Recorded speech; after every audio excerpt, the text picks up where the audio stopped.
I'm Mark McAllister. This week on CityNews, Breakfast Television, 680 News, and Maclean's, we're launching a special project to explore the topic of hatred and shining a spotlight on those who are fighting against it. Whether it's anti-Semitism, hate against Indigenous people, Islamophobia, racism, or attacks on the LGBTQ community, experts say incidents are on the rise in our country. Just the increase in activity and visibility of hate groups, organized hate groups, what we would think of as, white nationalists or white supremacists. You should be ashamed of yourselves! In fact, recent polling by Polaris Strategic Insights and provided exclusively to City News shows that 33% of Canadians hold negative, intolerant, prejudiced, or hostile views against at least one other segment of the population, including those of different races, religions, sexual orientations, and gender identities.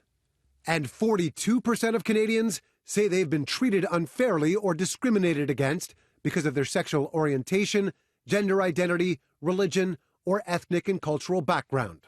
Having someone attacking you every single day. My child came home and showed me a picture with my face full of blood, my hand full of blood, photoshopped. Moments that will haunt Mohammed Faki forever. His family caught in the center of hateful Islamophobic acts, including being chased down at a mall in Mississauga. I'll never forget the way my son Adam, 4 years old, I had him close to my heart, he was shaking. And Imad, my older son, he couldn't find a place to hide. Faki moved to Canada 20 years ago after fleeing civil war in Lebanon and has since become a successful businessman, owner of a chain of Middle Eastern restaurants. In July 2017, Faki became the target of anti-Muslim comments and behavior by Kevin Johnston. I believe that you are here to kill me. A provocative online video host who delivered his commentary through an alt-right website called Freedom Report. He made several videos claiming Faki was an economic terrorist and that he was funding terrorist groups with his businesses. How did you feel about all of this when it started? Well, I was lost. I didn't know what to do. I've never been subject to something like this. And I was thinking, cannot be happening to me.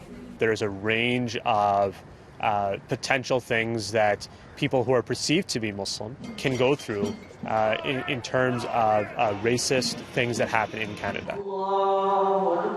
According to StatsCan, anti-Muslim activity increased in Canada by 150% in 2017.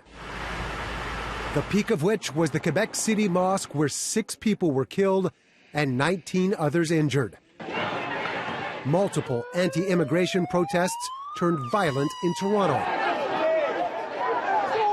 The National Council of Canadian Muslims sees and hears about hate crime and incidents regularly and has created an online map based on cases alleged or confirmed reported to them. It's very disturbing. You wake up in the morning and you hear about some poor person being beaten up on their way to the mosque. And that's obviously, it's sad, it's concerning. For Faki, fighting back meant taking Johnston to court for libel and winning. Dr. Mohammed Faki.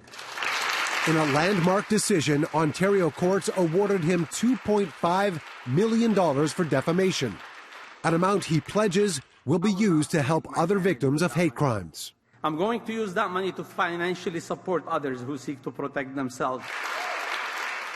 What do you hope other people can learn from your experience? I think what they can learn is not to find excuses not to stand up.